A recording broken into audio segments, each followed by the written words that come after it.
Now we're going to talk about ways that objects become charged, and it is certainly important that we note that only electrons move. So the protons remain locked in the solid. If electrons move off, then you get a net positive charge. If electrons move onto, then you get a net negative charge. And of course, we will see how conservation of charge applies.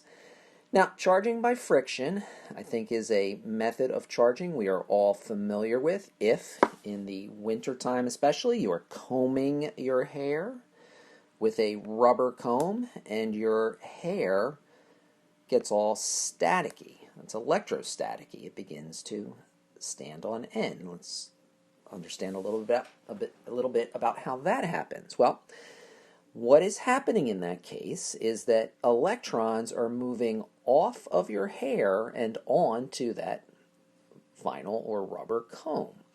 Now, your hair follicles, let's get a few hair follicles in here. So some of your hair follicles, so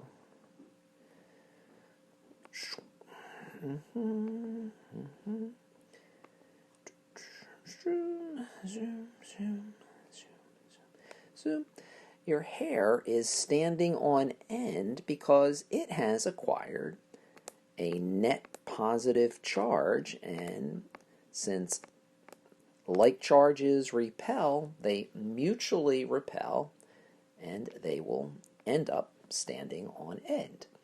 So if you're charging rubber to hair or vinyl to wool, the vinyl becomes negatively charged, your hair gets positively charged, and conservation of charge says that if, for example, we had a charge of, let's say -2 coulombs on your rubber comb, conservation of charge dictates that that must have then a positive 2 Coulomb net charge on your hair. That's what we mean by conservation of charge.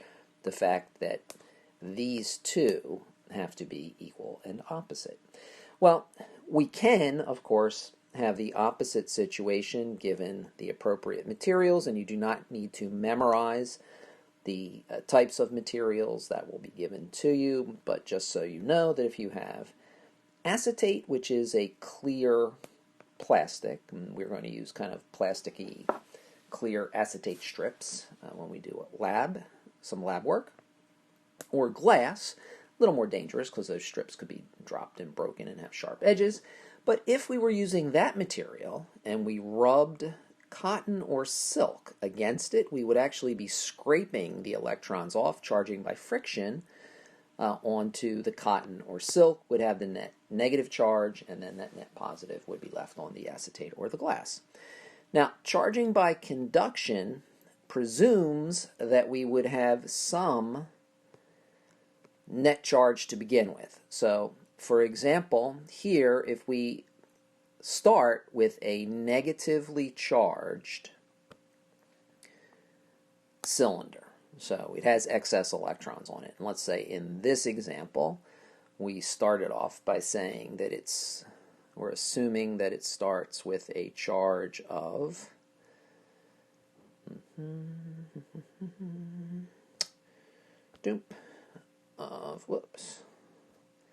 of -20 coulombs, and assuming that there's no charge on the neutral metal sphere here, so we're assuming that's neutral. When they touch, and conduction always involves touching, right?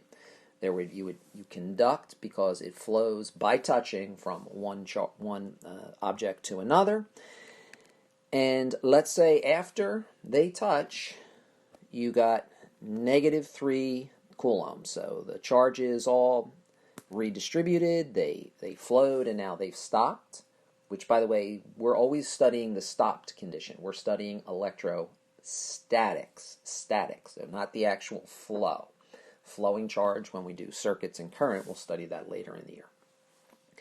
But if we are told that after the touching occurs, the conduction occurs, we have a charge of -3 coulombs on the sphere, that would mean conservation of charge would dictate -17 on the cylinder, and the conservation principle then, of course, is that the -20 that we started with, that net charge remains the same.